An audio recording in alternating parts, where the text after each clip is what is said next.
Tema firman Tuhan tidak harus viral, dipakai Tuhan. Ibrani pasal 11 ayat yang kelima. Karena iman, Henok dia terangkat supaya ia tidak mengalami kematian dan ia tidak ditemukan karena Allah telah mengangkatnya. Sebab sebelum ia terangkat, ia memperoleh kesaksian bahwa ia berkenan kepada Allah.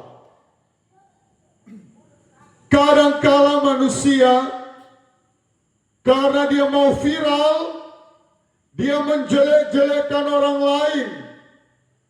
Dia, kalau di kalangan artis itu banyak, dia harus cari sensasi dulu supaya dia jadi viral, supaya dia jadi tambah terkenal.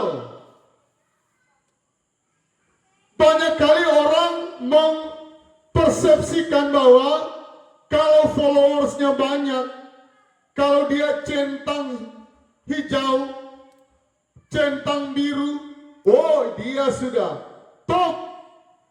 Tetapi saudara bisa bayangkan, dari 8 miliar lebih ditambah dengan zaman dulu 3 miliar, 11 miliar, hanya 2 orang yang sangat jelas terangkat hidup-hidup, Henok dan Elia. Betapa sayangnya, sangat langka orang yang ada di zamannya Alkitab. Paulus hebat, Yohanes Pembaptis, tetapi hanya Henok mendapat kasih karunia Tuhan karena ia berkenan. Mari kita kejar perkenanannya Tuhan itu apa? Perkenanan Tuhan salah satu ciri kita tidak suka menyakiti orang lain. Wow. Kalau kita sudah tidak menyakiti orang lain, dan yang pertama bergaul dengan Allah, ada kemungkinan roh blessing daripada Henok menjadi bagian kita. Terangkat hidup-hidup, tidak mengalami kematian yang seperti manusia pada umumnya. Dan ini juga terangkat ini berbicara tentang jasmani kita. Karena Alkitab sangat jelas, kamu diangkat menjadi kepala, bukan ekor. Yaitu kejar kerohanian kita. Kejar rohani kita harus menyenangkan Tuhan.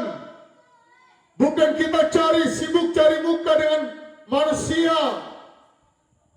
Ada banyak orang, dia mengukur keberhasilan kalau centang biru, centang hijau. Tetapi yang menjadi tolak ukur dari surga, yaitu bagaimana kita menyenangkan hati Tuhan. Kita melihat pekerjaan Tuhan. Kita biasa saja kalau kita sudah lihat kaum keluarga kita hidup dalam perjudian.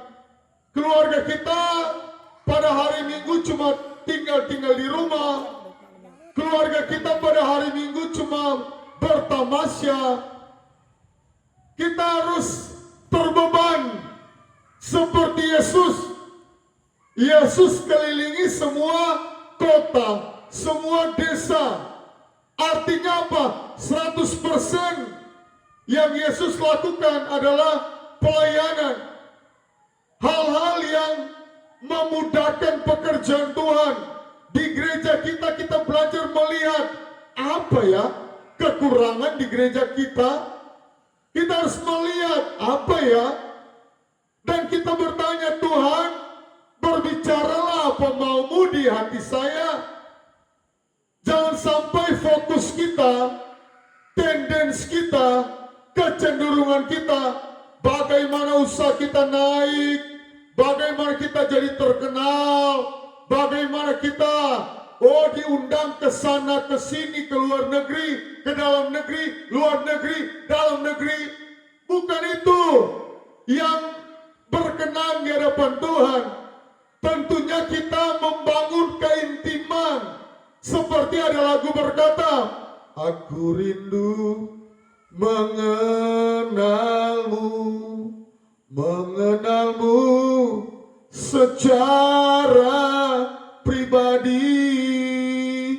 Mengenal secara pribadi, yaitu apa? Kita belajar bersyafaat. Hampir setiap khotbah saya selalu mengajak, yuk orang Kristen, pendoa syafaat itu ada di belakang layar. Tetapi pendoa syafaat sangat bernilai, sangat menyenangkan hati Tuhan. Karena doa dari pendoa syafaat 100% isinya keselamatan akan manusia. Sekali lagi, pendoa syafaat 100% isi doa, bukan daging, bukan. Tetapi pendoa syafaat. Kalau ada orang yang berkata, aduh saya tidak punya uang Pak Pendeta. Tidak harus uang. Doa kita, waktu kita Tuhan tunggu. Ada di belakang layar itu, top di sorga. Ada di belakang layar itu, yang Tuhan tunggu-tunggu di sorga. Salah satunya pendoa syafaat. Mari kita melayani Tuhan. Kita memberikan yang terbaik. Kita kenal Yesus secara pribadi. Dan kita akan tahu apa maunya Tuhan.